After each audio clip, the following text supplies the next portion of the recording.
Hi, hello, my name is Jared. I am back with another Drag Race Thailand Season 3 episode discussion. We are going to be going through and dissecting the episode one bit at a time. If you watched the last episode, you know that I was a little bit disappointed with this season so far, and I was hoping that maybe episode 2 would reel me back in.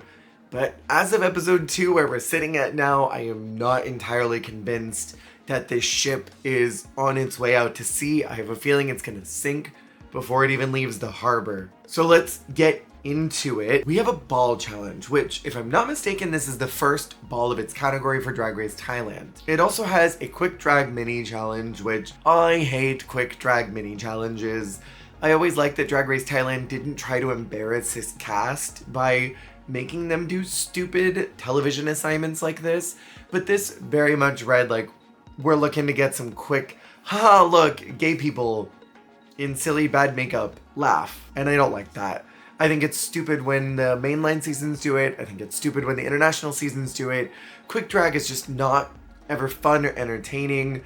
It's just gross and cringe to me. Say whatever you want about it, it does not do it for me. In the beginning of the episode, there was some tension between ZP and Frankie about a look that they gave them, how ZP didn't think that Frankie should have won the first challenge, and honestly, this felt really contrived. It felt really forced. It felt like we were told to make TV, so we're gonna make it. I don't think that this type of drama, you won the challenge, I don't think you should have, and I'm jealous.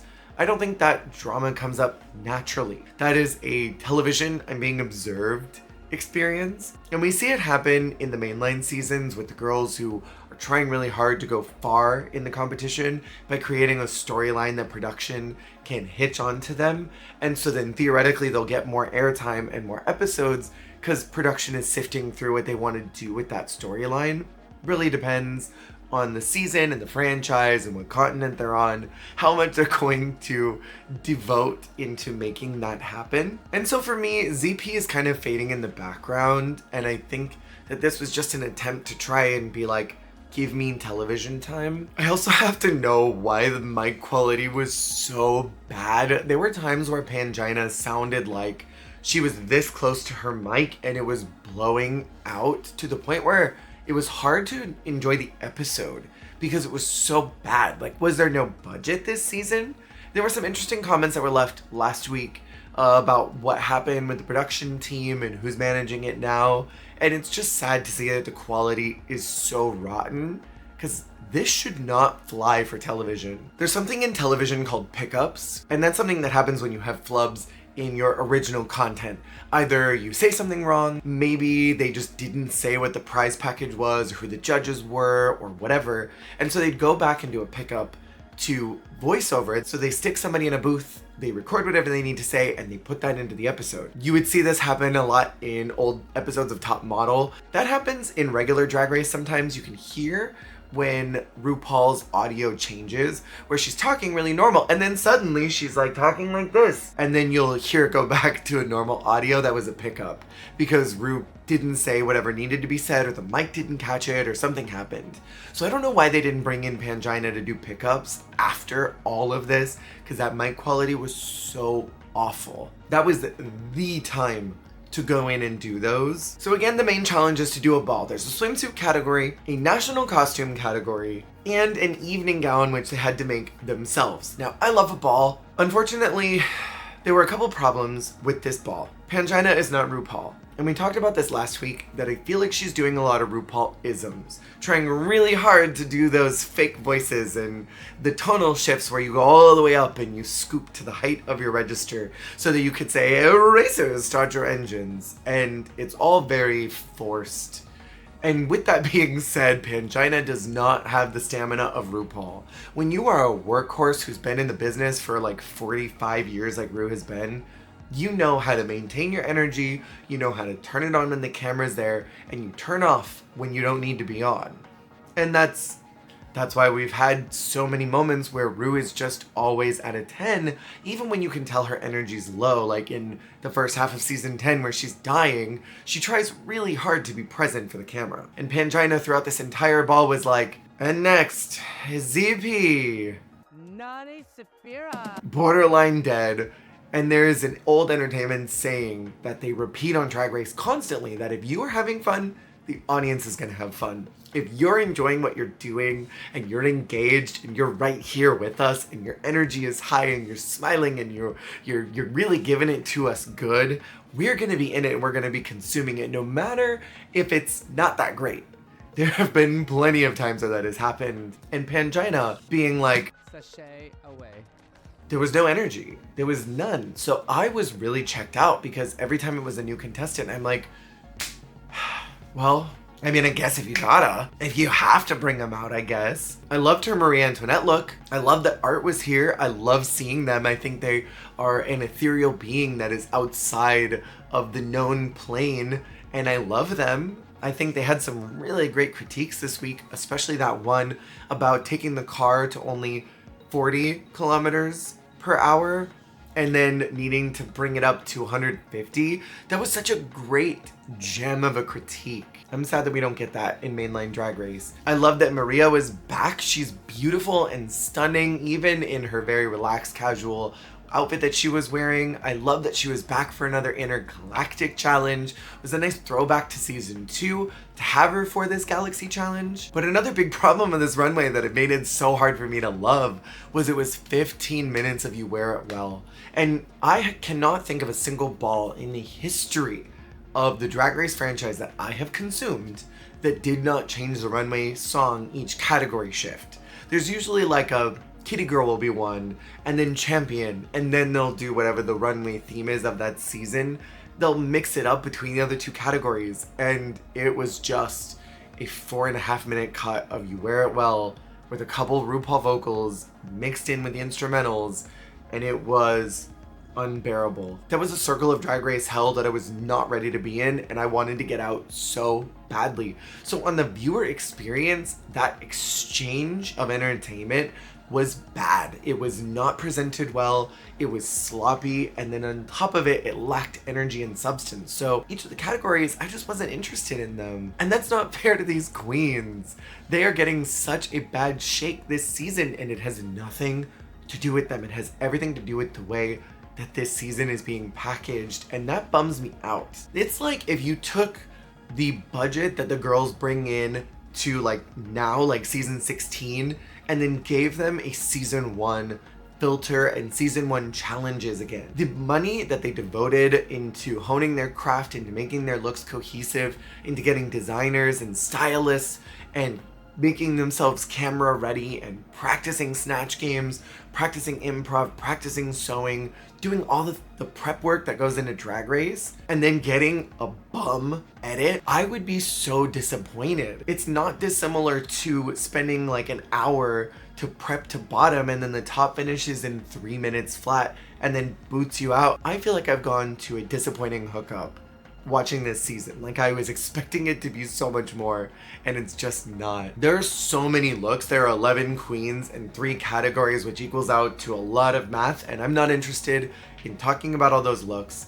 If that's what you really, really, really want, leave a couple super chats to make it worth my time, and I'll sit down and I'll talk about all of them. But let's just specifically talk about the sewn looks. They were given 2 materials. One was a basket that was assigned to them, which I thought was a whole thing. I understand that this is culturally important, but some of these devices did not bend. They're not structurally compatible with a garment, and so as a costume piece, it's frustrating because you can't work with some of these materials, but as a television element, it's cool to see what they're going to do with some of these items. And then they were given plaid. Plaid is a very difficult textile to work with because of all of the lines that are everywhere. So unless you really manipulate the textile and change it up so that it's ruched and you don't even see that it's plaid by the end product, you have to worry about all of those lines matching up. If you do a princess seam, which is something I'm really good at doing, you have to either make sure that all the cuts are precise and perfect, or you're gonna see that there's jagged edges, you're gonna see that lines are going this way and other ones are going that way, and then other ones are like that. and it's going to look displeasing to the eye. So not only did they give them a material that they cannot really work with, like a plastic basket, they're also given a really rough fabric to sew with. And we saw that some of them performed well and then others did not. The category is ET-vening, which is a fun pun. And watching it again, Pangina looks so bored. So we're gonna talk about these. Nane Sfera is the first one out. I really don't love the hair. They liked this look. Nane is the winner of this challenge. And, you know, I'm not a big fan of the way that the hair scoops up. It's a little bit floppy. It leans forward quite a bit. And structural hair like this is hard to construct without it looking floppy. Too much of the body is covered up, but I do think the manipulation of the textile was really smart. The lines are really clean and crisp. It looks like a chevroning that's going on in the front section.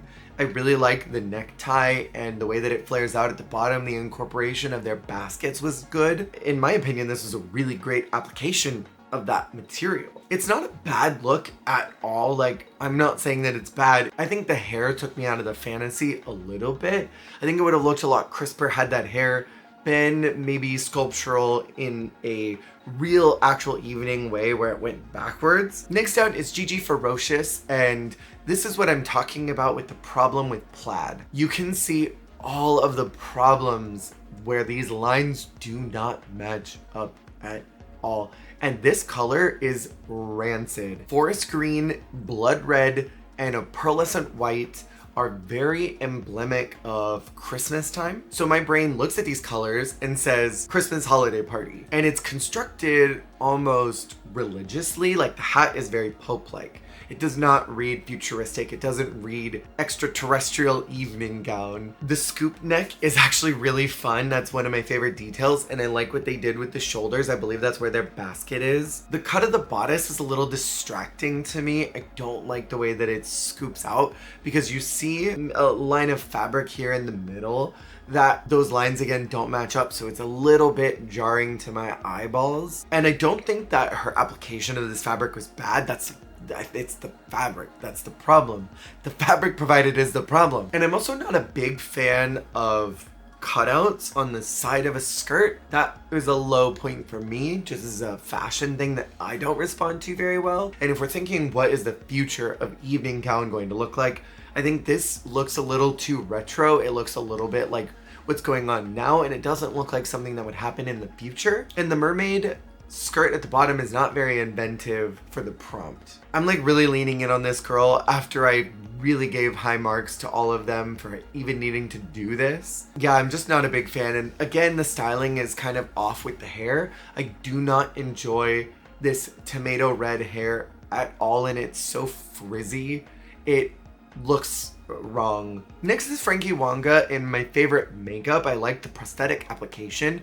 They look actually like a horror villain. I don't see glamorous drag queen so much as I see monster, but I don't terribly mind that. I like monstrous things on the runway. I do not like the application of their basket. It's just not nice to me that they even gave this out. I don't like the metallic nature. It looks like the inside of a Jiffy Pop popcorn bucket, and that's what a lot of this ruching up here looks like. The neckline was probably done to hide the makeup so that it didn't have to go all the way down to the arm, and I do appreciate that, but I wish that maybe they had done that drag queen thing where you take a necklace and you hide the neck seam, because that would have made it a little more seamless to me. And then here you really see the problem of this print and how badly those lines do not match up from the bodice to the skirt, which is sad because Frankie's national costume look was my favorite. That was the best of the night, hands down, right next to Siam. Next is Spicy Sunshine doing Tinsel Share. I really hate this look. We have eyeballs and there's nothing to even discuss here. There's no garment. There's not really anything to discuss because nothing is here. And then the hair and the styling is just bad. That's a problem that a lot of these queens have, is that the styling choices that they're making are bad. Next is Cara Might. We have another problem with hair. This hair is so flat right in the middle and it could have used any amount of teasing. A singular comb to tease out the back would have been fine. It's just so big along the sides, and yet it is so dry and frizzy and crunchy. I mean, a spray bottle and a teasing comb would have gone a long way here. I actually don't hate this garment. I think it's quite pretty. I like the structure of it. I like the way that it darts out in different places, that it gathers in the waist and gives your eye a place to go. The hula hoop around the side is really distracting, and that's not her fault. That was a textile problem. But overall, I like this look. I think it's really strong, and the problem is the hair. Every single one of these looks has had a wig problem. Either the look was good and the wig was bad, or the look was bad and the wig was also bad. Like, there's been no good on both marks yet, and your hair and your styling can make or break a costume, and this broke it for me. Also, the makeup is a little low-key for me. I would have loved a stronger brow. I would have loved a stronger eye. Next out is ZP, and again, another outfit that I'm not really a huge fan of. I appreciate the direction that it went. Had there been a solid black, like a metallic black, to break up that world's best pork fair ribbon right in the middle, I think that would have been kind of nice. So it was the plaid and then the like a black, like a solid black, and then the plaid and then a black, and then just scoops all the way around, and then maybe had that fabric somewhere here on the shoulders that would have been a little more aesthetically pleasing to break up these colors, because we got an electric green, almost like booger green, and then gray black. It's not even gunmetal. This is just gray black. And again, we have a wig problem. This looks like it was supposed to be a jumpsuit, and I think it would have actually looked really cool and chic had it been a jumpsuit without the fair ribbon in the middle and kept the big arm details. I think those are actually quite fun, and it's a smart application of the basket that they received. Had this been pants, I think this would have looked really chic, and I think it would have taken away from some of the cheapness of this plaid, because these colors are wrong. I would have never, ever, ever chosen these colors, ever. And if I had, I would have tried to hide it in any way, shape, or form possible to me. There are a lot of construction problems along the side, so I imagine that this county fair ribbon in the middle was probably used to hide that, and that is kind of inexcusable to me.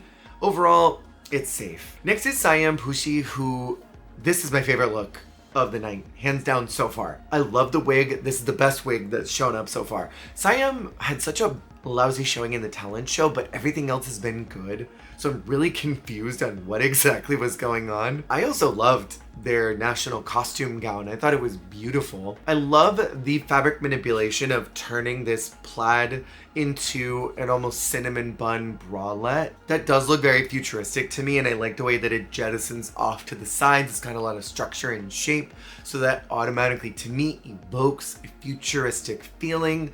I'm not crazy about the skirt. I think the construction of it is a little sloppy with the big bow right in front of the pushi. I like the braiding. I think it's interesting, but I don't like the way that it's done here. This is probably some of the chicest fabric that was available so far. These colors are beautiful with this sort of strawberry pink, this baby turquoise blue, and then the deep oranges that are here too. This plaid is really luxe and easily the best. And I think maybe if some of those ideas that were up here were translated into the lower half, this could have been maybe an even higher look. But I mean, so far this is one of the most futuristic looking garments so far, and I like the way that they use the plastic plates along the side to create an almost armor-like arm cuff. And the makeup is, oh, wow, incredible. Next up is Godland. Yeah, mama, this is not it. There is nothing to this. Their makeup and hair is perfect. If we were judging Godland on the neck up, 10. But we unfortunately have to look at everything else. And there's really nothing going on from where the bra is to the bottom. I mean, there's nothing. But again, if we were judging from the neck up, this is the winner. But we have to look at the full picture, and it's not it, mama. Next out is Shotgun doing a sort of conceptual fire look. I really do like the makeup. I like the headpiece that they've constructed. It does look like flames. I like the details that they've done along the dress that make it look like it's burning up, because realistically, at the end of the day, these colors that are on this particular plaid do look flame-like, so I understand where they were going with it. It's just a little too simple, and something about the fire does look messy. It looks like it wasn't supposed to be there, like a ketchup stain, and they just happen to have a plaid napkin and wipe their mouth after eating a hot dog, and there's ketchup all over their dress now. But the asymmetry is nice. It could have been pushed further. Next out is Srirasha, and you know what? I don't hate this. This plaid is really, really complex, and it's kind of pretty in its own way. I don't like everything that's going on, but I like that they found a way to incorporate whatever this plastic material is that does match their plaid pretty well. I wish that it wasn't a full-bodied skirt. I wish it stopped right at the knees, maybe gone a little more on the party side. That would have maybe not been evening gown, but it would have had a little more point of view than what is all of this structure and then a basic skirt underneath it. It just doesn't hit all the marks. She looks beautiful. I love her makeup. I love the hair. I like elements of this costume, and I wish that it was just elevated a little more because I really like Srirasha, and they were out this week in what felt a little unjustifiable. I really feel like the judges were not feeling Srirasha at all. They wanted her out of there. Next out is Benze Diva, and I feel really kind of mixed about this. I appreciate the messaging. I like the cape, and I like what has been done with that. That's really all that I like. The bra is not the most glamorous thing to me that I've ever seen. The skirt is a little bit basic, and I don't like the headpiece or the shoulder details. I'm not a fan of the way that those look, but I don't think that's her fault. That was the basket that she got. Textile manipulation, really great. I like overall the concept. So I mean, if you were to take this whole thing and maybe turn it into a solid color on the cape, and then turn the bra and the skirt into different colors, and then turn the headpiece, the shoulder details into different colors, this would be really chic and cool, but it's in these ugly fabrics, so it doesn't work for me. And I think a big part of designing is understanding the materials you're working with and being able to create a garment that fits those materials. Not creating something that would look good in a different material. Take a shot every time I say material. Where I feel like Siam was the closest to manipulating these textiles the way that they needed to be to complement them and sort of hide them at the same time, not exaggerate how bad they look. So this was not my favorite look, but it also wasn't bad either because the construction was nice.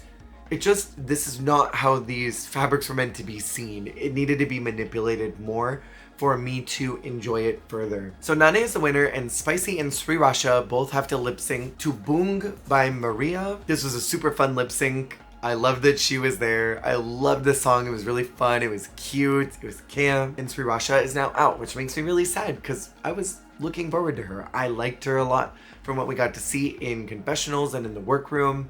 But I just don't think the judges were liking her. I think we're just going to be doing really honest reviews of this season going forward because I'm not loving it, but I'm also feeling like I want to talk about it, and I want to talk about ways that I think the production value could go up. And overall, this episode I think was a really big disservice to all of their contestants that are here, and I don't know if it's going to be possible for any of them to get a versus the world treatment or a global treatment of some kind.